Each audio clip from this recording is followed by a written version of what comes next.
What's up, everyone? Welcome back to another episode of the 1% Club podcast. I'm your host, Andrew. I'm Tawfiq. We have here joining us again as our co-host, Jake Steinman. I've been upgraded to co-host. Welcome again. Yeah, welcome again. They didn't actually invite me. I just started putting myself into the show every time, but I'm happy to be back. That's how you do it. And then we also have a very special guest today, the principal of Pivot Real Estate Group, one of the leaders in sales and marketing for pre-construction real estate, selling billions of dollars worth of properties over Canada and working with the top developers, Mr. Nguyen.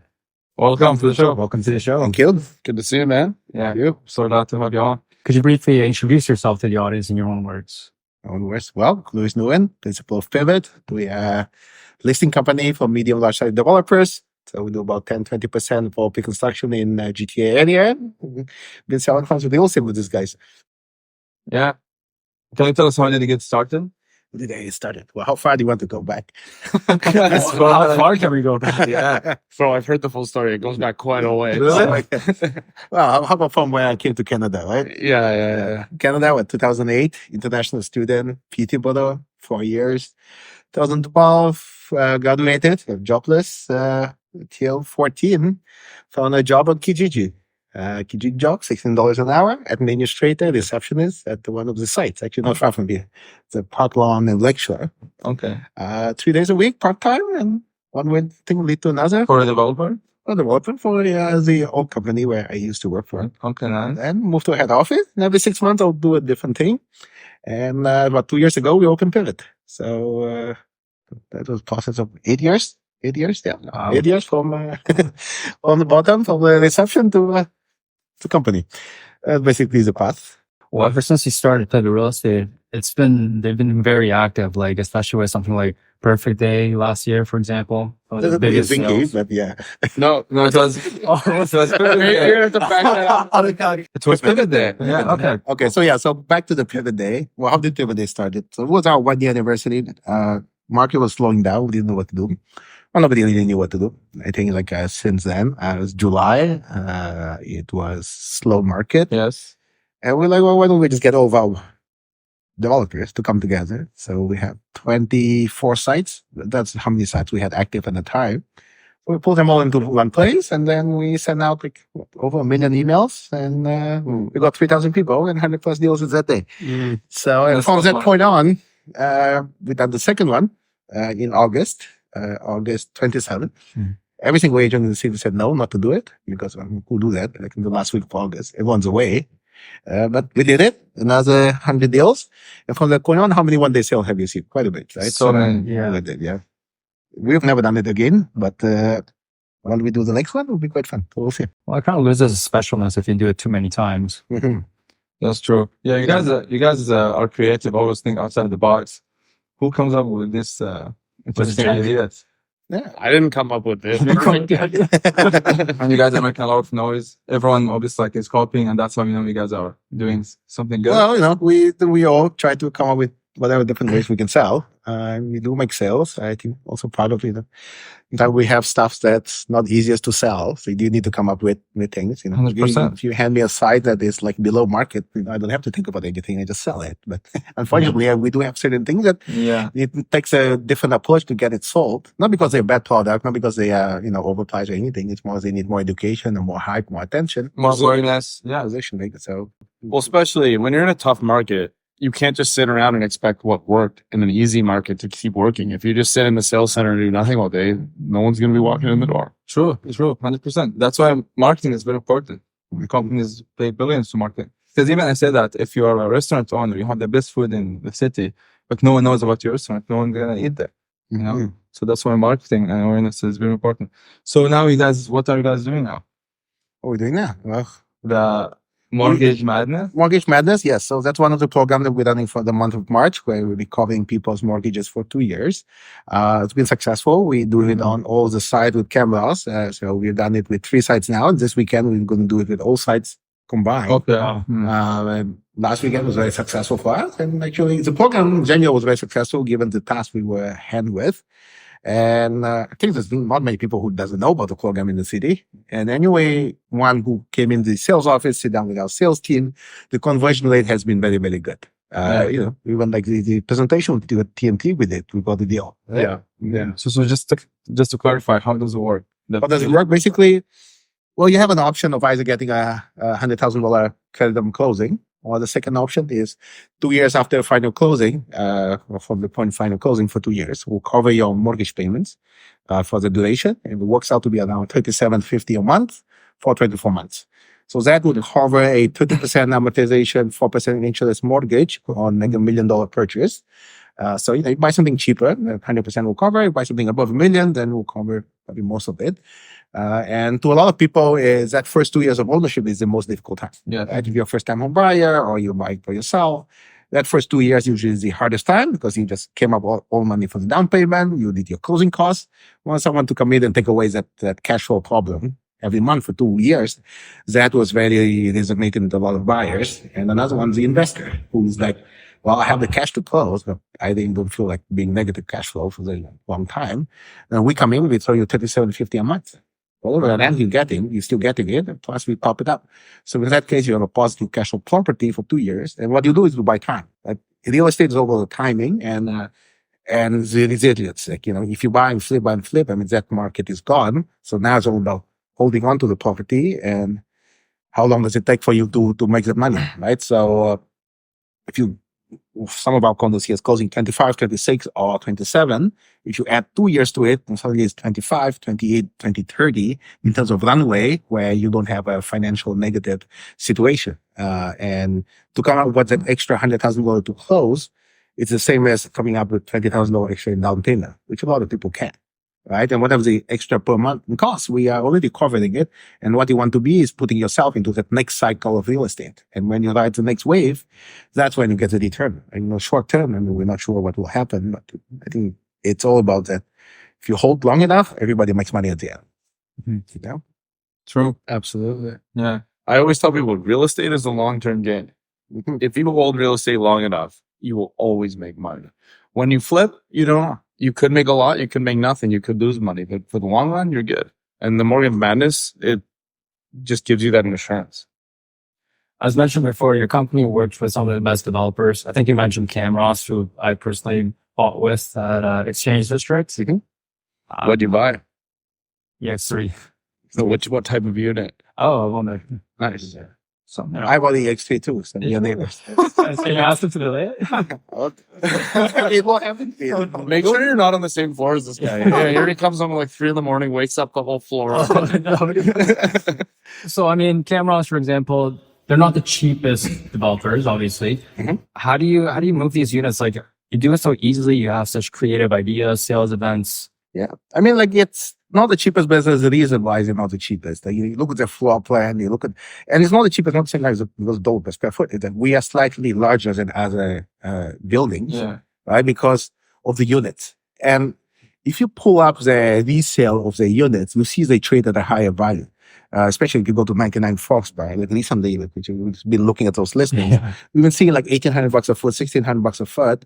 And if you look at those people, the guy who bought 1.1 million in 2016 on like a 1,200 square foot unit.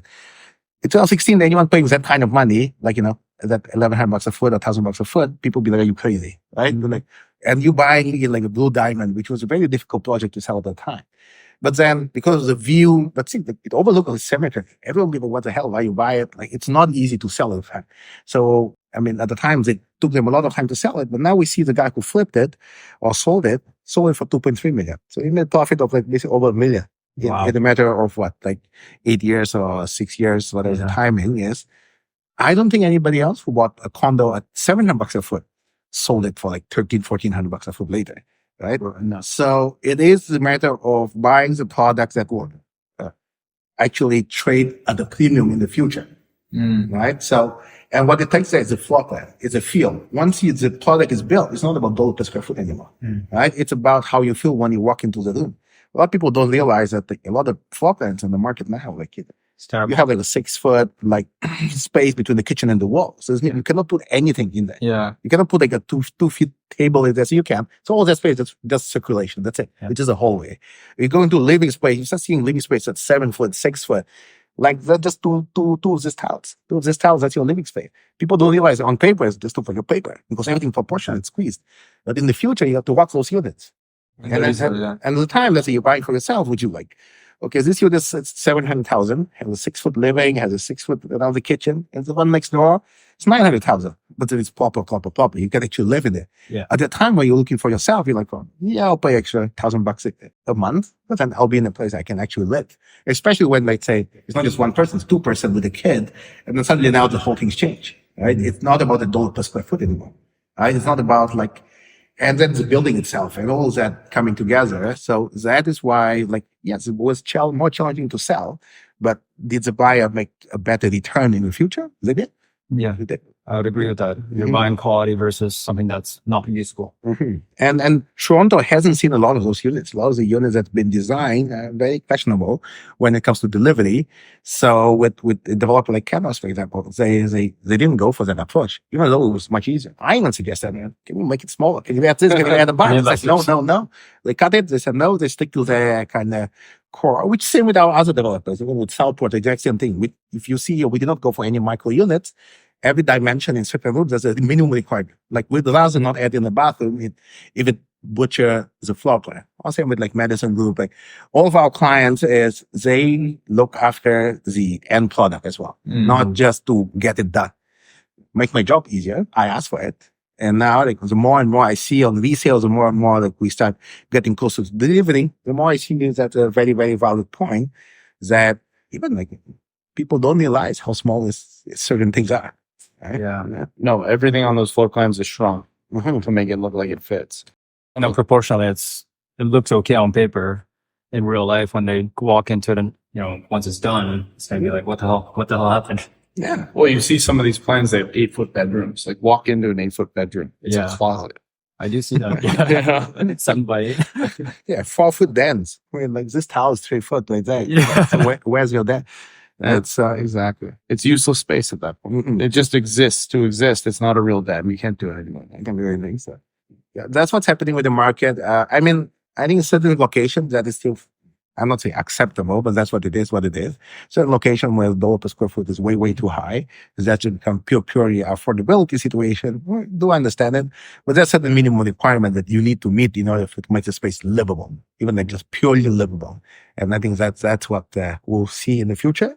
But with our products that we've been working with, we know that the product is going to be there. That's why we have to spend time to create the hype, create the attention. And once actually the buyers sit with us and we can talk to them, we can show them, we tell them, well, here's the reason why you have to pay extra 50,000 or 100,000. And once we go through that process with the buyer, they're like, well, you know what? It actually makes sense.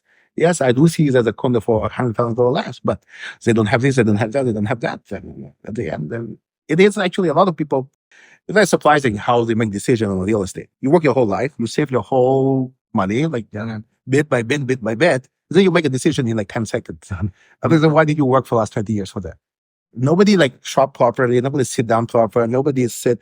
We've seen how people make decisions on real estate, and sometimes it's just mind blowing that you've done so much to get to this point to make the biggest purchase of your life, but you actually don't really look into it. And then you're like, well, this is what it is. I'm signing. Yeah. And then you go spend another 20 years dealing with that thing. So I guess a lot of people, they decide purely on the entry price, but that's kind of a silly thing to decide. What really should matter is the upside, right? All that really should matter is what percentage of upside is possible or realistic at the end of the day. Like you can buy the cheapest product out there. If it's not going to go up in value, then it doesn't do anything for you. Pointless. Right? Would you rather spend a little bit more money, but have a more certain chance of making a reasonable return? And I think that's kind of the approach that they've taken for sure. Yeah.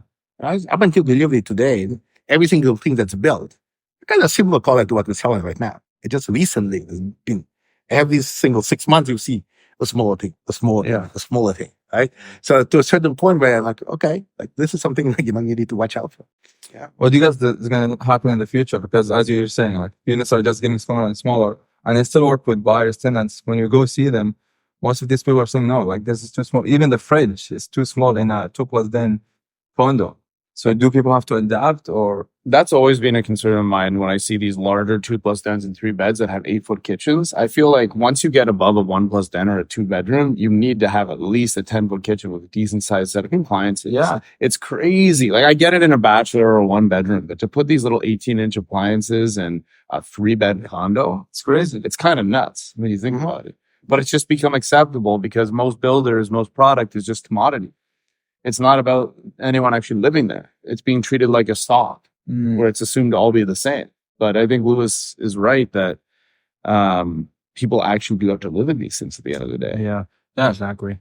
With the amount of people coming here, they don't have options. Yeah. Quality over cheapness. And, people keep talking about immigrants coming.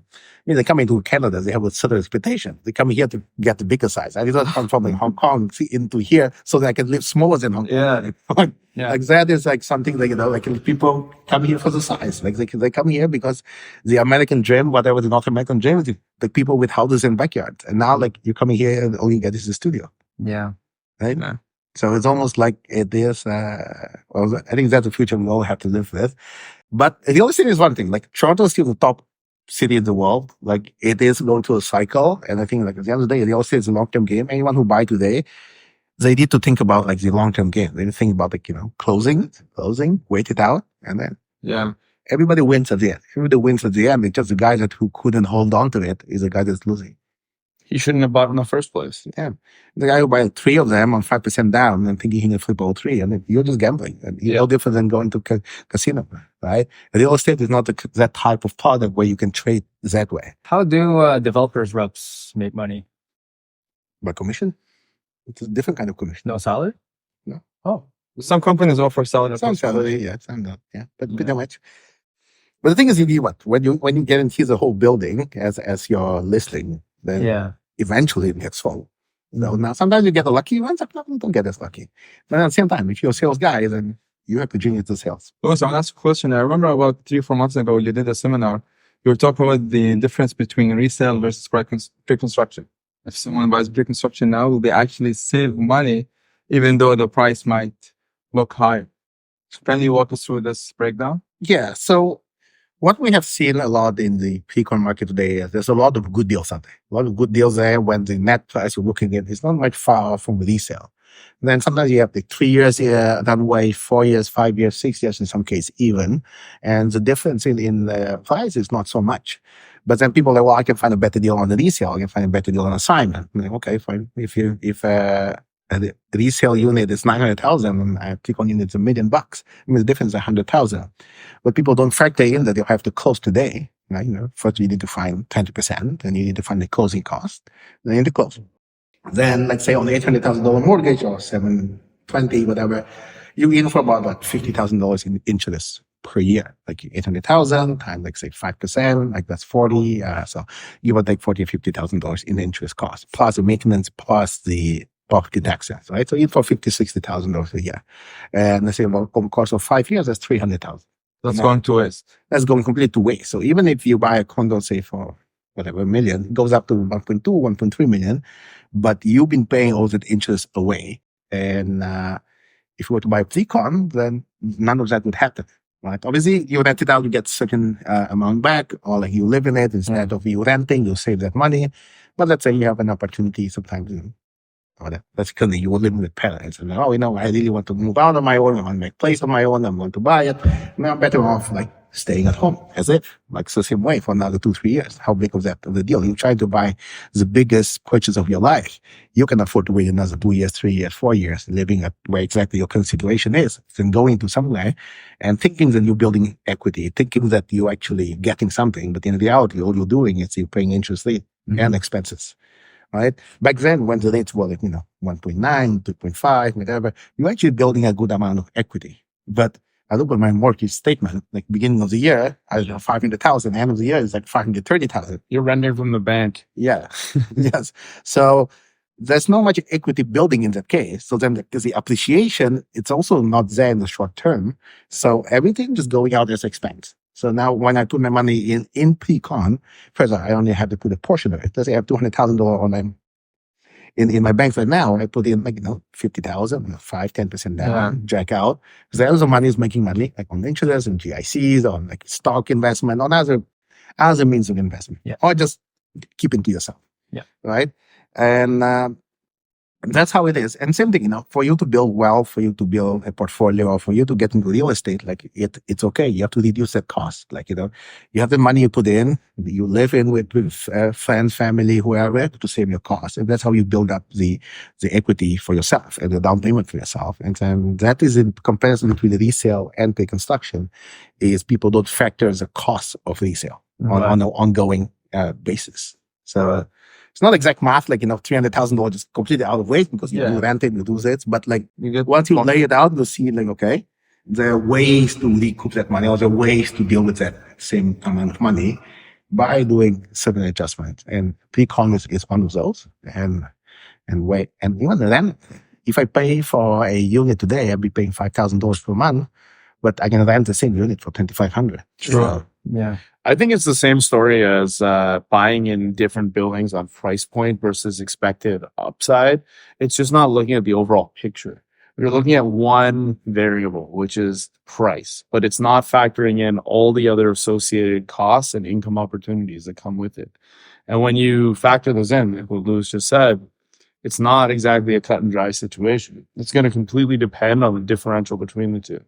But a lot of the time, especially in this high interest rate, we're seeing it, that you can actually invest in a more expensive today pre-con unit and end up in a better position overall in 5 years. And I don't think that also factors in one other massive factor right now, which is if you buy something resale today and you rent it out, there is a massive risk of dealing with tenants. I was just going to say that. It's not like, back when performers were done in the 90s, the 2000s, you put in 5% bad debt, 5% vacancy. Look at the news. The average landlord-tenant board hearing is 6 to 8 months. And these tribunals are so accommodating that, they'll go, this guy owes you $30,000 in rent, but we don't want him to be homeless. So we're going to actually let him repay you for the next 12 months and no interest. So you can't just factor in rent today versus rent later. You also have to factor in that you might have massive losses renting to someone today. Like to me, when you factor it all in, pre-con in the right location, right price, right builder is a no-brainer. Yeah. We actually put a calculator on our website that you can just plug all this into, and it basically spits out, you're going to make money or lose money. But I think, it's the same thing. And that's why agents will always have a job, is people don't look at the right variables. Yes. They're looking at one thing, the price. The price. But you can't describe a product just by its price, right? I mean, why do people pay for Apple products that cost way more than their competitors? Because there's other factors that come into it. So many variables. And a lot of times when people buy resale and then they don't want to sell it later on, they don't factor in that interest, for example, that cost of ownership that they've had for over that period of owning the home. So a lot of times when you buy a pre-con, and definitely, part of the game is also finding a smaller gap, right? Well, you want to find the good opportunities. Yeah. This market, there's great opportunities everywhere. But isn't it nice to be able to buy something and have no headaches as well? Like, you have to factor in that factor as well. You're busy doing your day job. We're not all in real estate. The people buying these things have regular jobs doing other stuff. They don't have time to be a full-time landlord. They don't want to deal with the bullshit. When you can just set it and forget it. You send 4 checks to the builder. You don't have to think about it for the next 5 years.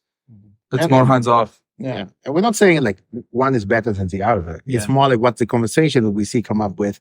The objection the buyer gives. Resale is much cheaper. I'm not interested in pre-con. The conversation ends right there.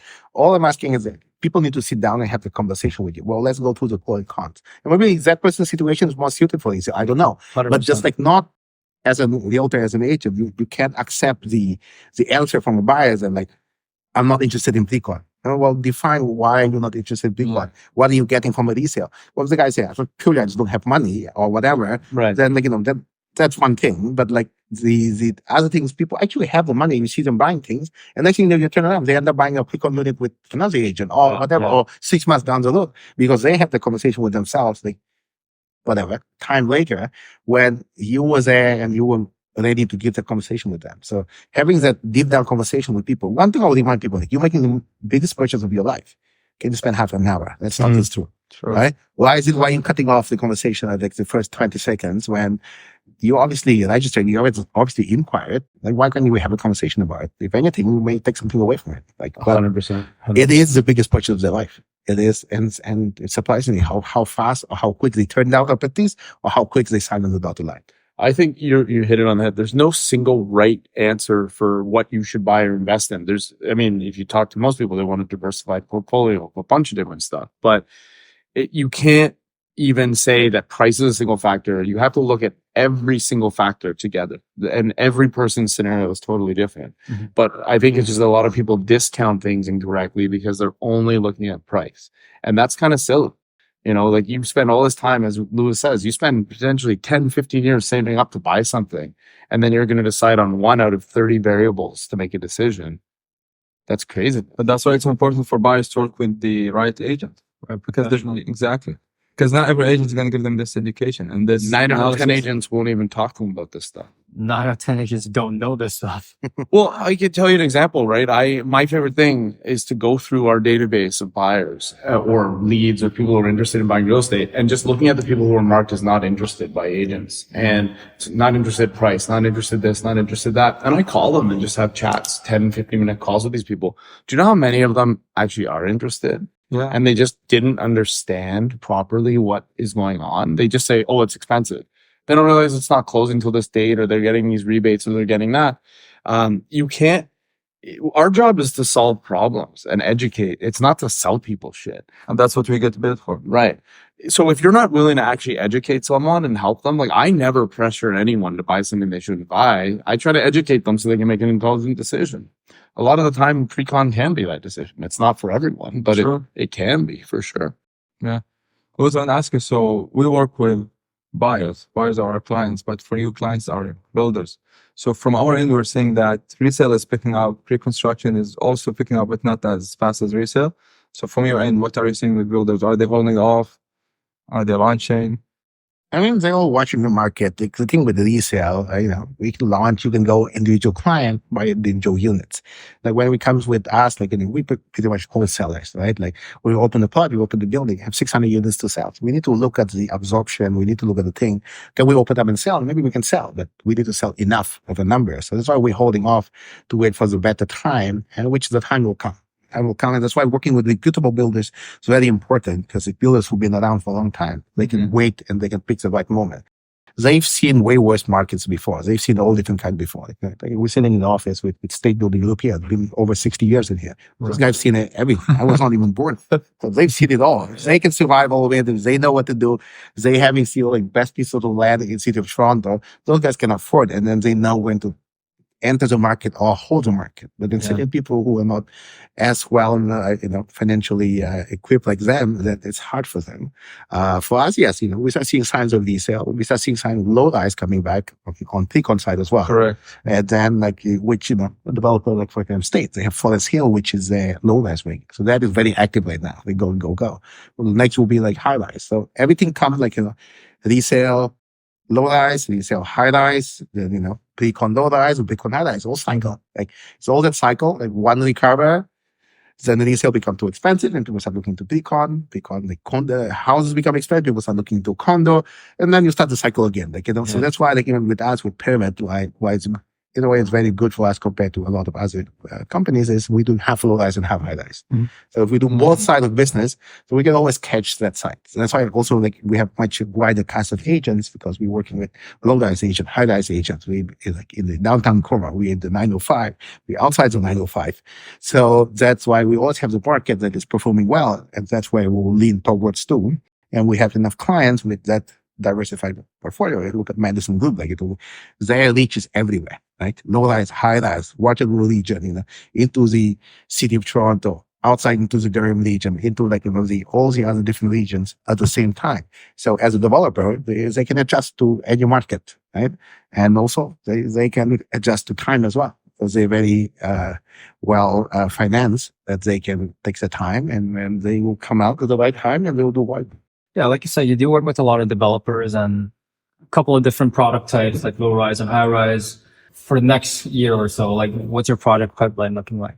Well, our project pipeline, currently we have like over 20 active projects, so that is very active right now. We have very good inventory. We're coming up with multiple release. Like one of the release we have is low license Madison. It's coming up to next weekend with Madison Group in Lilla.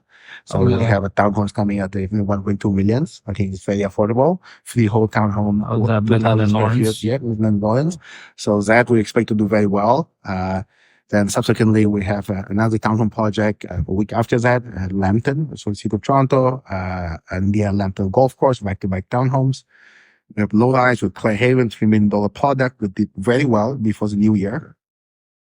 Like Jake saw it. We saw like It's 70%. It's 300 by 100-foot lots, like Yeah. pounds of lots, 3/4 of an acre. Yeah, I think it's average gone. price of 2.8 million, but we did more of those than we did like condos. Yeah. Right? So No, sometimes no one complained about price. no one complained. The only thing they didn't know how wells worked, and they had to be educated. Yeah. Right. So like literally no one complained about price. Average price was 2.8 million, 2.9 million. People did not care. They went and buy it. We haven't done the deals there.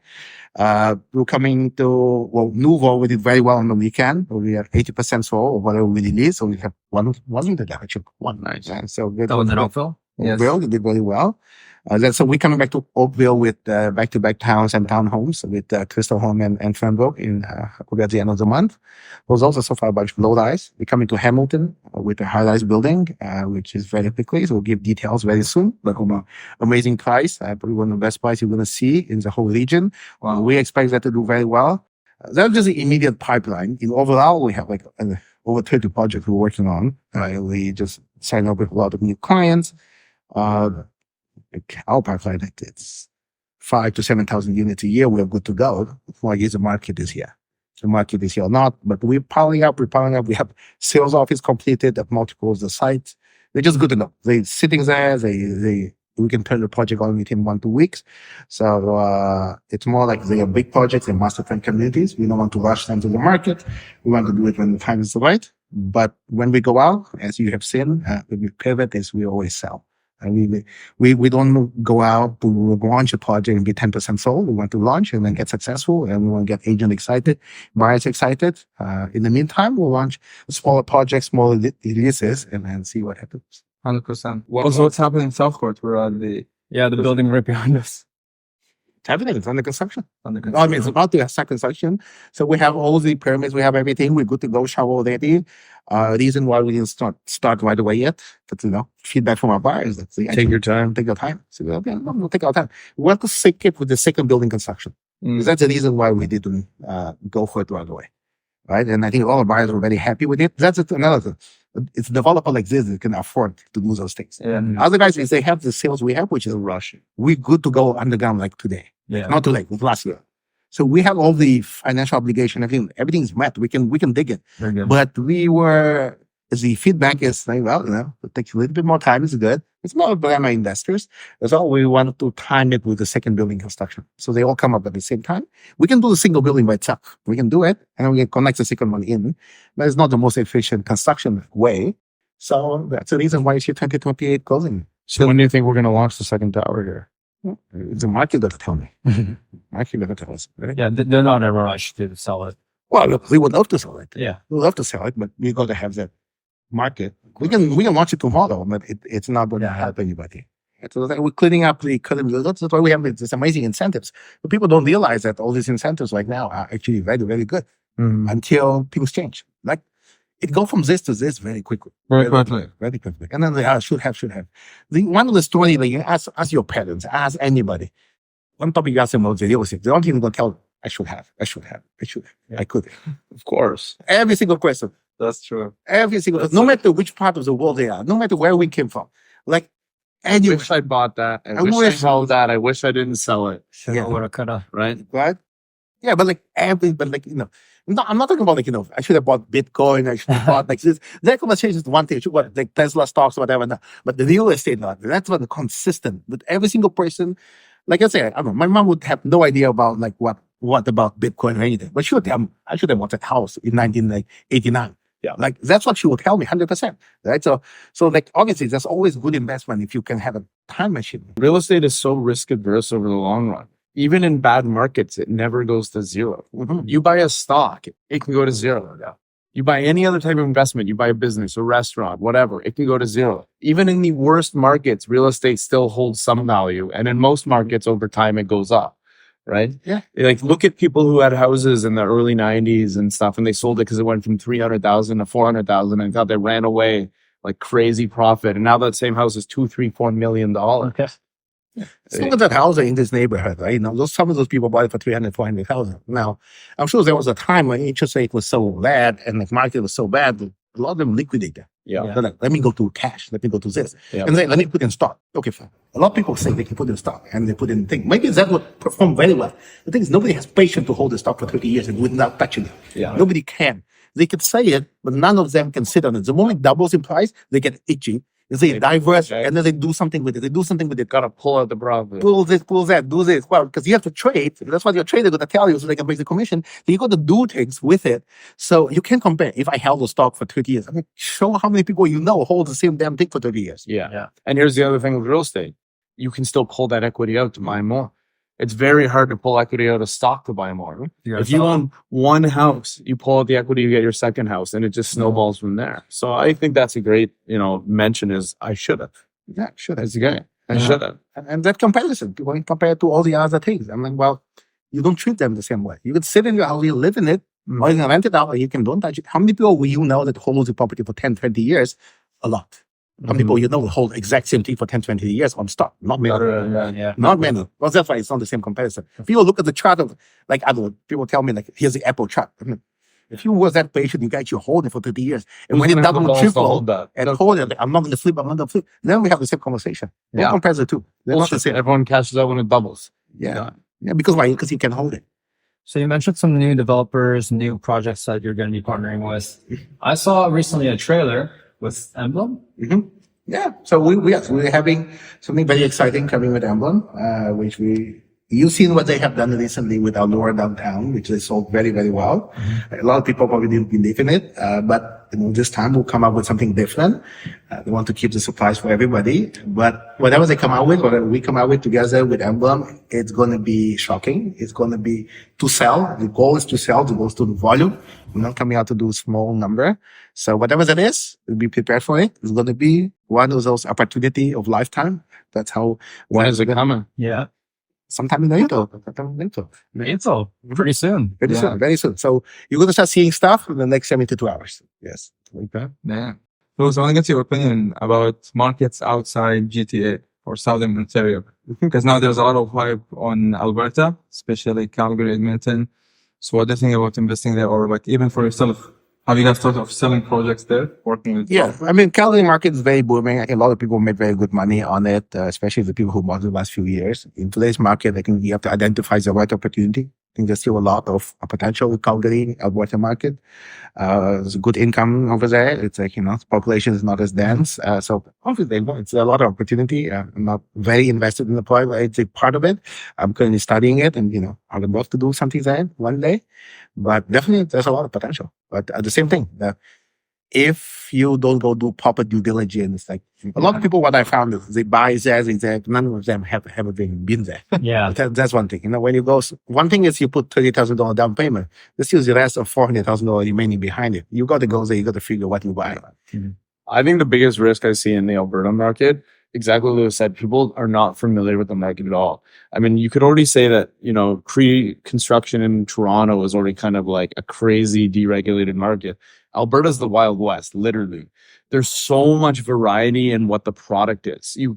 I get there's good developers, there's bad developers in Toronto, but the product is still relatively similar.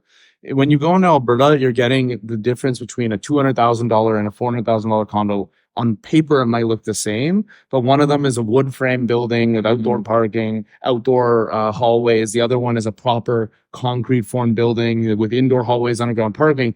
A lot of people don't understand that at all. They don't even spend 5 minutes to do the due diligence. They don't realize that this builder literally popped up 5 minutes ago and no one's ever heard of them. Luckily, the money's kept in trust. But the point is, a lot of these projects that seem too cheap, too good to be true, they are. And it's just that there seems to be this like over anxious trust to just throw money there without having any idea what the heck you're investing in. And most of these buyers are just buying because they're seeing the prices are lower than Toronto. And Obviously, it's going good. It's going good. The other thing that scares me a little bit is just that there's been such rapid price increases. Like Yeah.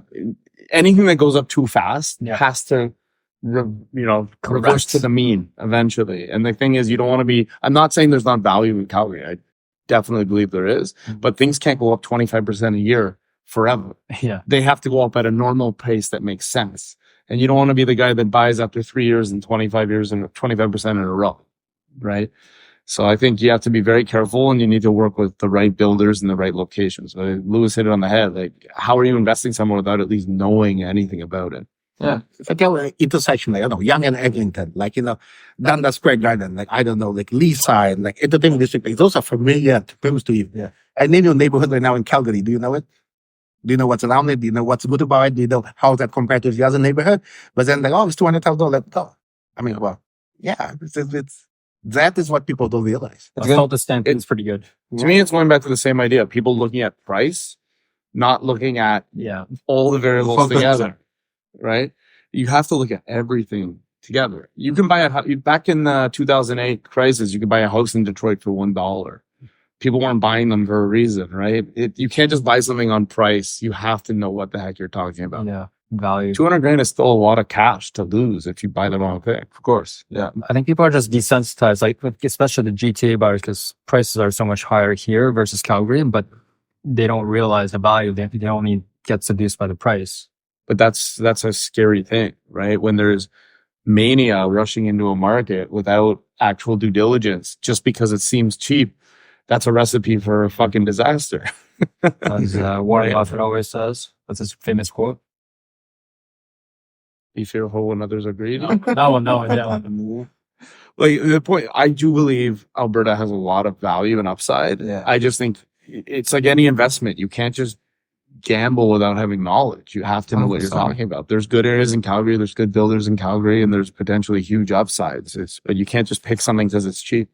I have people coming to me, buyers, and tell me they just want to buy in Calgary because I saw the builders offering rental guarantee and property management like a year ago when most builders here weren't offering that. I was like, that's the only reason you're buying? 15K down. Yeah, it's crazy. It's going to be interesting how it plays out in the next couple of years. I think a lot of people do well, and there'll be other people who get very burned, right? Yeah. But it's like anything else. You can't just buy something because it is one variable. Yeah, Doesn't matter what you buy. exactly. I agree. You know, you have to look at everything as a whole. Otherwise, there's cheap investments you could buy all over the world. Why aren't you buying those? Yeah. You know, it has to make sense. It has to actually return value and be safe. And good builders, good locations. I think that's a formula that works anywhere on the planet. It's not a Toronto thing. It's not a Calgary thing. If you buy a good product from a good builder in a good location at a reasonable price, it'll work out. Yeah, just follow That's the a great fundamentals. That's it. Sorry? Great quote. But it's common sense. It's just that It's fundamental. It's fundamental. You go, guess what? You go to Miami and buy from a good builder in a good location, you'll do well. Maybe you'll do better in Toronto because the market's hotter, or Calgary because the market's hotter. But the point is, if you go with fundamentals in any market, you'll do okay. Sure. If you just go in with no brain on your shoulders and you just pick something because of the dollar and cents, then you're probably going to get. And that's why that's the safety, that's the assurance that you have. Because 20 years later, it wouldn't matter. Did I make 200% return? Did I make 220% return? Doesn't Right. matter. As long as I made a return. Right. Now, if you gamble, maybe you make 40% return. Maybe you make negative 400%. Exactly. So that's why, like, if you look at those rich people, they're very risk averse. Like, they would make certain things, but most of them, when it comes to real estate, they will buy in prime location, and they know the opportunities, but that's too risky. But that's why it's generational wealth. That's why it's, Yeah. and when it comes down to when you start playing with tens of million dollars, hundreds of million dollars, billions of dollars, you don't play that same game there. It's because of this rental guarantee, because of this. No, because like, where is this building? What is the economy? What's the country? What is the situation? That's it. That's why it's always the same fundamentals that Patience and due diligence. Just think about a rental guarantee. It's basically saying you're investing in something that you're not sure will actually rent for what you need it to, because for a few years, the builder's going to make sure it does. Sounds crazy. Think about that for a second. Doesn't it make more sense to invest your money somewhere where you're confident that you're going to get the rent you need to support the product? Exactly. Yes. and fine. Maybe it's negative cash flow. Maybe like people, negative $500 a month. It's 6,000 a year. 10 years, 60,000. Well, 10 years later, 6,000 wouldn't matter because the returns probably would be If high. prices go up, Right? right? That's why, not to knock on Edmonton, but I see a lot of money rushing to Edmonton right now because it's cheap, even now cheap compared to Calgary. Yeah. Has anyone been to Edmonton? I'll tell you right now, I've been to That's Edmonton not- many times. Not to insult anyone here, but Edmonton's a shithole. You would not, I don't care if you want to sell me a condo there for $10, I'm not going to buy one. People say I'm an idiot because I see there's so much velocity. Of course people are buying there because it looks cheap on paper. Yeah. But Edmonton is not a growing city like Calgary. It's not the same. People are now equating two cities 400 kilometers apart just because they're in the same part of the country. Guess how far Edmonton is from Calgary? It's the same distance as Toronto to Ottawa. People don't just buy in Ottawa because it's cheaper than Toronto, do they? No. Right? So that's just irrational thinking based off of price point and a postal code. It's not based on actual due diligence. Yeah. What was I going to ask you? So if someone comes to you, he's an investor and they have money, they don't care where to invest. They just want to make the most amount of return. Where do you advise to invest? Like where in the next big city or the next hot spot? I mean, what's my business in Toronto? I'll tell you it's Yeah. Toronto. So, I'll sit down with the guy. I'll be like, hey, first of all, how much is that amount? All you want to buy one. Right. Then you give them a few options. I'm like, this is option of fundamental. You always show them, this is what the long-term real estate is. You show them proper Young Street location or like the fundamentals neighborhoods in Toronto. Like, Yeah. this is what we're going to do safe long-term and you're going to make good return.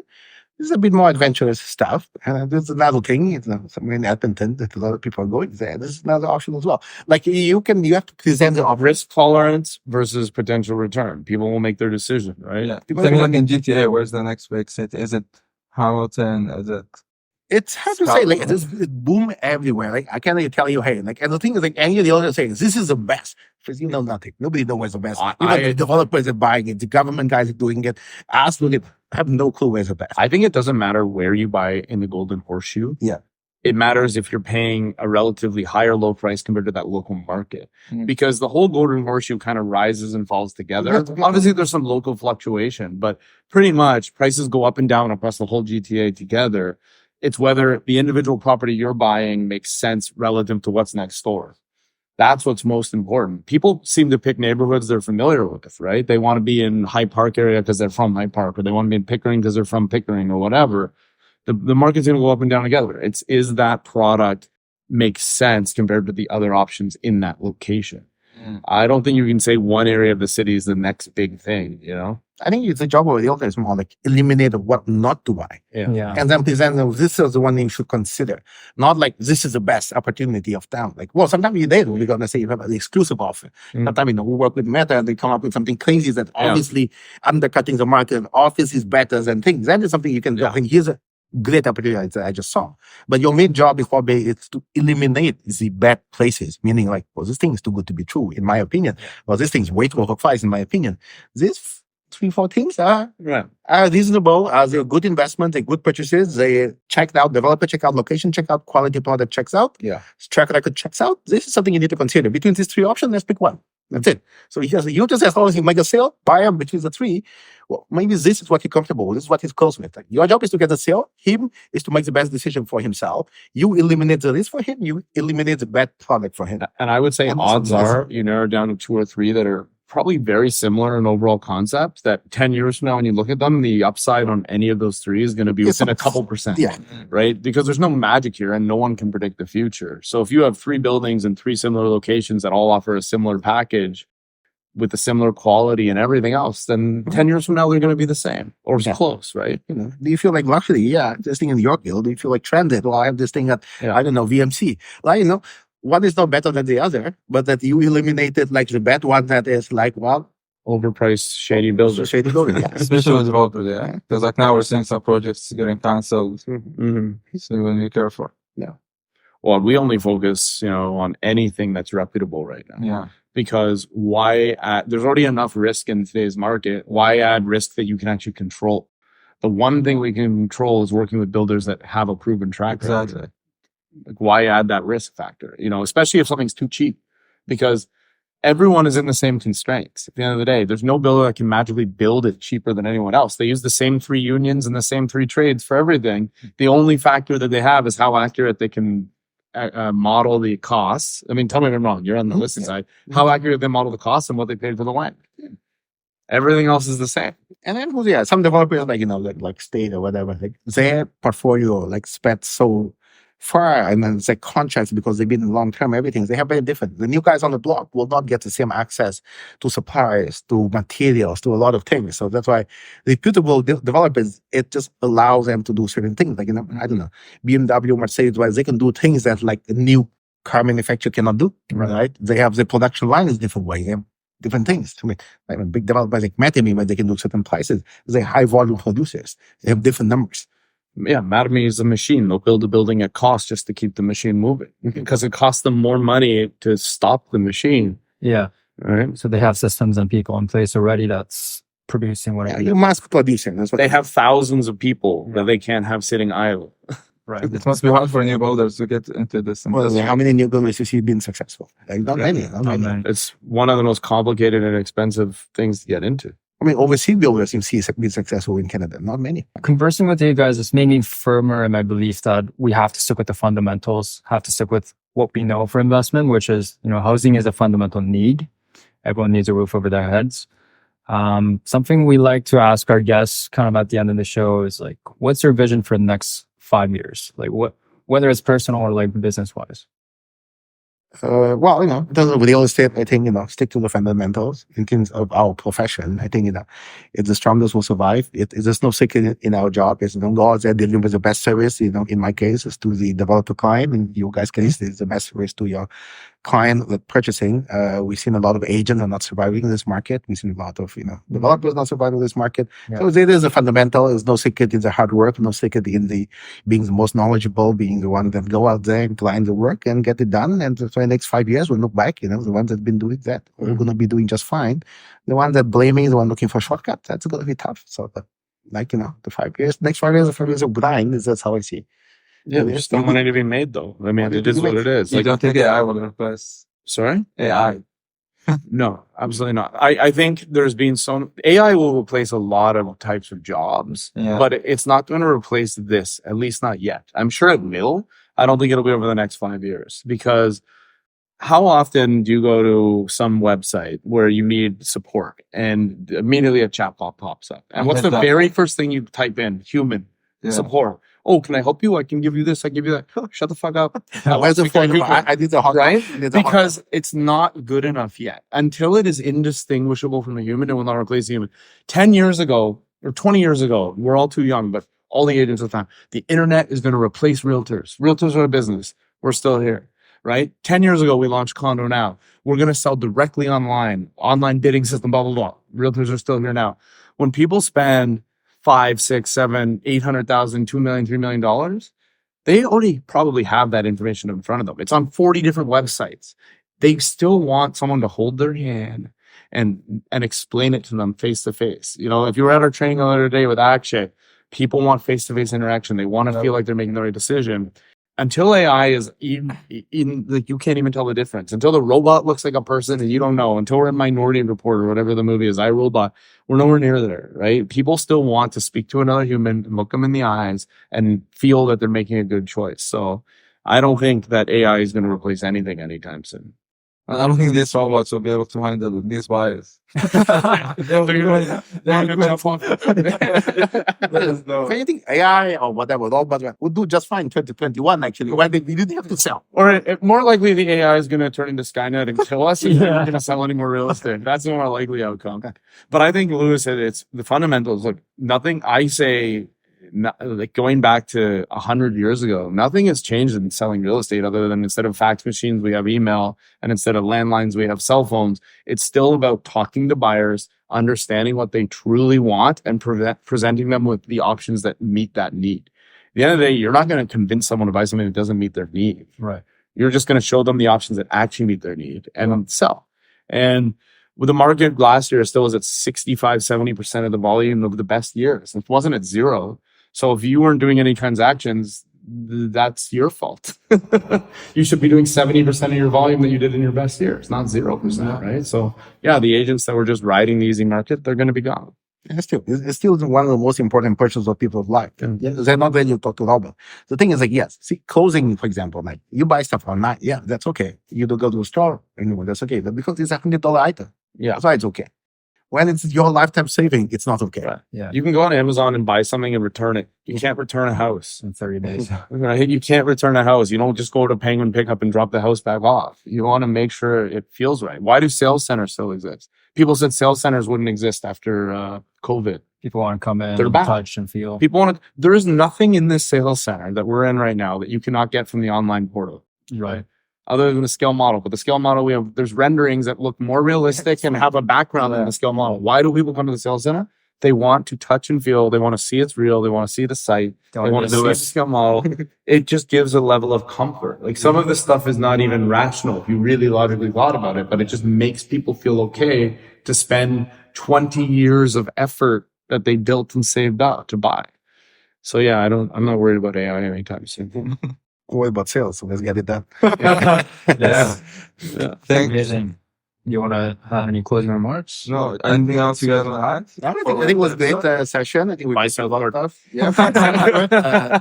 Great opportunities. I know today is not about the sales, or I'm not making that pitch, Yeah. but I think there's good opportunities out there. Yep, for I sure. would love to, like anyone who's listening, 100%. just to reach out to these guys and talk about it. Like I said, it's not about selling; it's about you being informed with the decision and get all that in front of you. You make the decision. They make the recommendation.